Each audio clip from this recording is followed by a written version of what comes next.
მიდი. საერთოდ ზოგადად თქვენც ალბათ მოგეხსენებათ რა მტკივნეულია სულ ვებრძვი ჭარბწონას. ხო და ძალიან რომ მოვიმატე. ერთხელ სუფრაზე ვარ დაბადების დღეზე ვარ მეგობრის და ჩემი საუკეთესო მეგობარი ესეთ რამეს მეუბნება უცებ ჩერდება ყველაფერი და ესე მეუბნება დამწყევლა. შენ ჩაგიწყდეს ჯაფარა ხმა თუ არ გახდეო.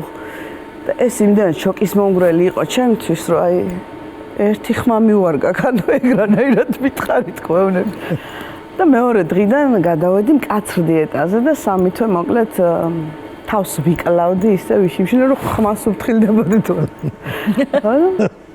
ნუ ამ ჩემი და იმდენად მალე მოხდა ეს პროგრესი, ანუ კლებაში იმდენად მალე წავედი, რომ ძალიან მიხაროდა, ვინც მირეკავდა ტელეფონზე, მე უთიშავდი და ვიდეო თვალით ვურეკავდი, რომ დავენახე, რომ გამყტარი ვარ.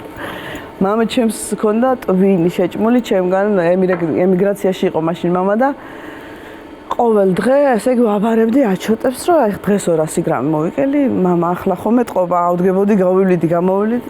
ერთხელაც მეუბნება ჭიათურელი მამა მყავს და საოცარი იუმორის პატრონი და მამა ერთ რამეს გეტყვი ახლა მე შენო მაპამადას თუ მე იშორებ 1 კილოს კიდე დაიკლება.